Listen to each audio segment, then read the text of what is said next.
Welcome to Guard Your Health series. We are going to talk a little bit about a diet, a certain type of diet, which is not really a diet, but researchers have researched this way of eating for decades. And this way of eating has been followed by approximately 23 countries that surround the Mediterranean Sea. So I think I just gave it away. We are talking about the Mediterranean diet, although it is not a diet, it is a lifestyle. It is a way of eating that has been practiced by millions and millions of people for decades. And it's been the most well studied way of eating in the world.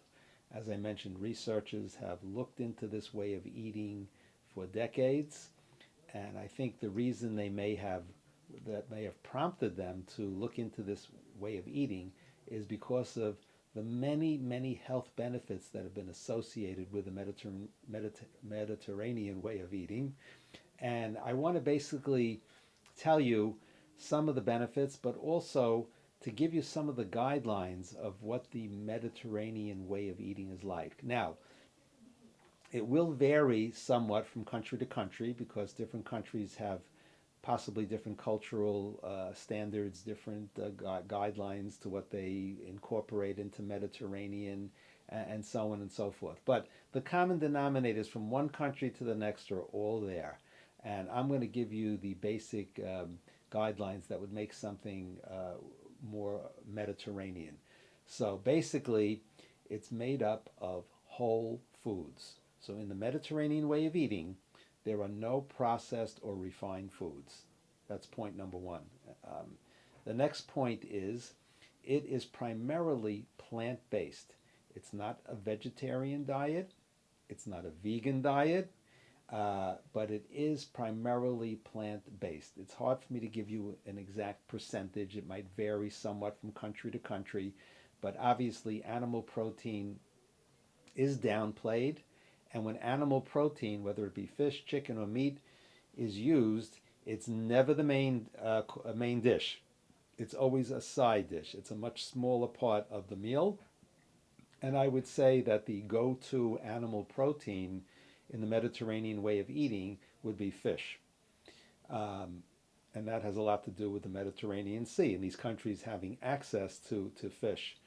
Um, the next animal protein item that would be used in smaller amounts and less often than fish would be chicken. And then what would be used least would be meat. Having said that, the primary protein after fish, the go to protein after fish would be plant proteins. So, more often than not, you would find either fish or plant proteins making up the Mediterranean meal plans. What are some examples of plant proteins? Uh, Legumes, lentils, peas, beans, chickpeas, nuts and seeds. These are your plant based proteins that are going to be either incorporated into meals or added to meals or used as a snack. So, nuts could be used as a snack, would be a source of protein. Chickpeas can be put into a salad, that would be the source of protein. Um, so, those are a very important staple on the Mediterranean meal plan are the plant proteins. And then you do have dairy products. Again, not heavily used, not the way we use them in the more typical Western diets where people are eating cheese and pizza and yogurts and dairy constantly. But in the Mediterranean meal plan, it's primarily cultured dairy products, things like kefir, things like yogurt, um, and feta cheese, things of that type. They're used more as a garnish, more to give foods or meals a little bit of a flavor, and so on. But it also will count as part of their protein source. So dairy does make up a smaller protein source in the Mediterranean meal plans. And then you do have eggs, which are also used more moderately, but that would be a protein source as well. But again, it's more plant. It's more of a plant-based way of eating with a major emphasis on colorful fruits and vegetables, whole grains, healthy fats. Very important to know that the Mediterranean meal plan is not a low fat meal plan. I would say approximately anywhere between 30 to maybe even 40% of the calories in the Mediterranean way of eating are coming from healthy oils and fats. What are some examples? Avocado, olives, olive oil, nuts and seeds, and the oil or fats that are found in fish. Those are the primary sources of fats and oils, and they are used regularly in the Mediterranean way of eating. Um, I also mentioned whole grains, so things like buckwheat, quinoa, brown rice, wild rice, sweet potatoes. Healthy starches in moderation are a staple on the Mediterranean meal plan. I know some people are very confused about carbohydrates, and I know there are a lot of meal plans out there that shun at any carbohydrate intake whatsoever. Um, I feel the Mediterranean really represents probably the most balanced way of eating because it doesn't exclude any food group, making it more practical, more realistic, more sustainable, more affordable on many different levels. It could work as a way of life. Again, you can tweak the Mediterranean meal plan if for some reason somebody's allergic to dairy. Dairy doesn't have to be part of it. So it can be adjusted to specific health needs or personal requirements or likes and dislikes that a person may have.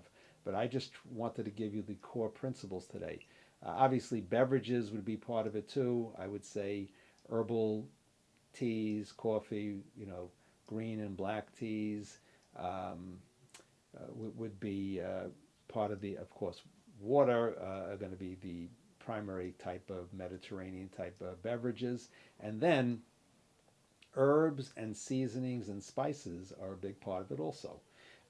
And all of these kind of things have additional health benefits. So if using oregano or garlic in your cooking or saffron or cinnamon or different spices and herbs, which all have interesting health benefits on their own, would also find their way into Mediterranean food preparation. So that, in a nutshell, no pun intended, is an overview of the Mediterranean way of eating. Again, some of the reported health advantages of this way of eating, it's been shown to reduce the risk of heart disease, reduce the risk of diabetes, can help reduce the risk of certain cancers, reduces the risk of obesity, reduces the risk of dementia and Alzheimer's. These are all documented research and studies that have been going on for decades, monitoring and doing research with millions of people in numerous countries that follow this way of eating. So it's certainly something that would be important in guarding our health.